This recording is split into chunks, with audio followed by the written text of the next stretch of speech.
So Ben, what a vulnerable piece of theatre that I just watched. I think your show highlights what's special about this festival. Wow, thank you so much. I think it's wonderful that you get this opportunity to do this, to have this space, tell your story. Yes. And at the end, I was like, I'm looking at a human being, and I think that's really special that we get to do that. It is.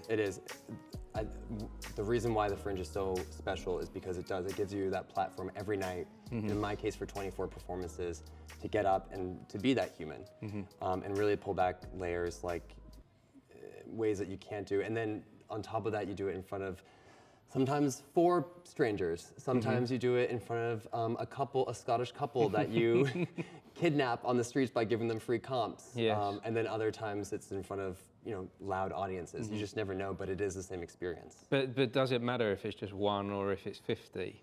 It's having that moment, that space in time, that you've gone through some stuff. Yeah. And I guess in a way, theatre is a little bit like therapy.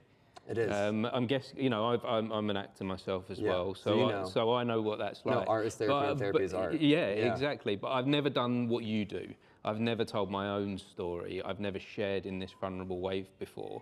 And you shared in the most ultimate vulnerability. You stripped yourself bare in every sense of the word, didn't you? Yeah. How did you do that? I bared it all. It really wasn't so much of like a how, like you said, like I didn't plan on doing this. I really was working through something when I wrote this show, and I really was doing therapy through writing. And I wrote this piece, and at the end, I really did feel naked and seen. And then I thought, well, it takes place in the shower. It's conceptual, and let me see. Writing it and performing it was putting myself out of my comfort zone, and I thought, well, let's see one more way I can do that, and that's what got me to strip down at the end. But did you know it was going to be therapy? Did you know it was going to help you through the things that you've gone through? Did you know that you were going to find this process of being seen? I don't think I ever could have predicted how much the show has changed my life or helped me like therapy. And I wrote this for the Fringe last year, and so it's been 2 years, and my life has changed radically for the better. And it continues to grow in positive ways because of this show. But no, I never expected the positive outcomes of it. And I'm just talking about my work, like where I've gotten personally. And I also found the show funny as well. It was humorous, and I got the sense that, because you mentioned in the show that you've got a background in stand-up comedy, and I got the sense that something's kind of been moulded there into a show rather than a stand-up. Was some of this previously stand-up material? It was. Some of these jokes they came from stand-up. My performance of Shower Chair last year was, it was more of a monologue. There was one prop, it was just a shower chair, and I got naked. But it was talk about naked, it was a very naked performance where there wasn't a lot. And that's why another reason the Fringe is such a fantastic opportunity for theater makers is because you can change your work and it can grow. And I've had the fortune of inviting collaborators onto the shower chair, and helping it grow. And I've had creative collaborators give me opinions, and a director who's given me opinions to make it grow into this more theatrical project. And that's what you saw tonight.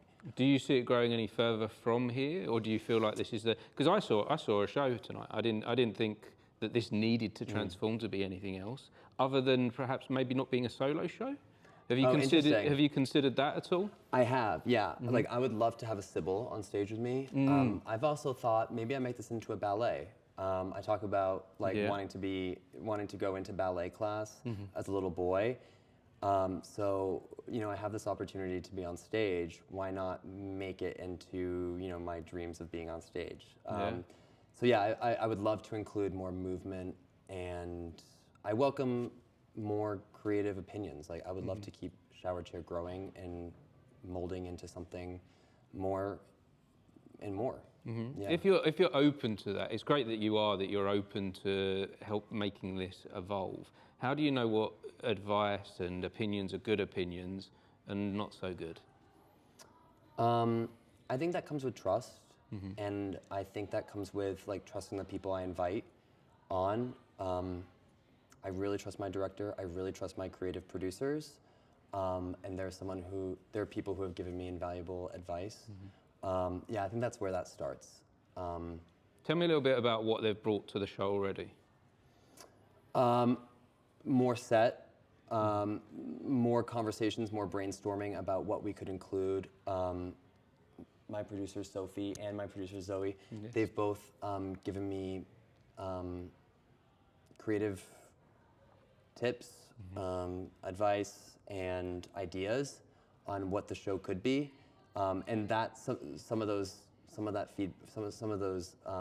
ideas you saw tonight, like the moving, like creating the world between the shower and the imagination, right? What you saw tonight, there was a trunk with dress up, and part of the show is playing dress up, and part of the show is being confessional in the shower.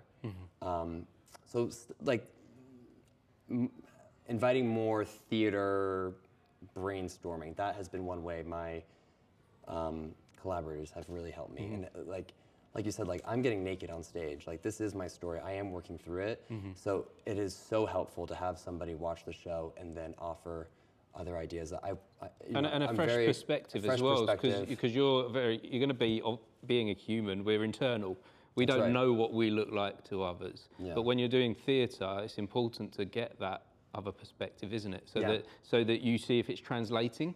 Because you have these thoughts, you have these ideas, but it might not necessarily be working through. When I've tried to do my own thing, and I've tried self-directing, I've tried writing my own stuff and directing myself, and when I've seen it back, I've been like, that did not work. Well, because it probably did. It probably did work, but what you did need, I think, was that person to just validate that. Yeah, what I think is I needed someone to say to me, just stop for a minute and think about what you're doing. Just take a pause. Just like little moments like that is what I think we need others for. So maybe there were things in there that worked, and I maybe are being overcritical of myself, because we can do that. There were definitely things that worked. We haven't seen it, but it was bad. No, there were moments in there that worked, but I always personally feel like we need others. We need to connect with others in order for us to find our direction. Totally. I mean, I started with a director, and I remember the first time when I was writing the show, before I had rehearsal with my director, I thought, what the hell am I doing? This is not funny. This isn't stand-up. I didn't know what this was. It was just a story. And then as soon as I invited somebody to do what you just described, like see it and give you feedback, that's how the show was created. Yeah, and actually, maybe we need a bit of the positivity to get us through it. So maybe I was doing the right work, but all I needed was someone like yourself there to say, you're doing the right thing. Yeah. You're doing the right thing, for me to stop with the negative self-talk. I think it's really important. And how is the audiences here? You said they've been getting good feedback. How are they helping you right now? Because at the end, the way you bowed, you gave a gentle bow, like a normal bow. Yeah. And then you went off into, I feel like I saw the real Ben after that, when the applause came and you got a little cheer. Yeah. And that inspired you to be more Ben. Yeah. I mean, the audiences have been fantastic. I mean, they just push you in ways that you really can't expect, because one night, people will laugh at one thing, people will be loud at certain parts, and then the next night, it'll be totally different. So the audiences really keep you on your feet and really keep you sharp in your head, like of what you need to be doing when you're up there. How does that make you feel? How does that make me feel? I mean, it makes me feel excited because every night really is different and you don't know what you're gonna get. That can be terrifying as well. Like one of my biggest nights, one of my best nights was this very loud, so generous crowd. And then the next night I had, just a very quiet audience.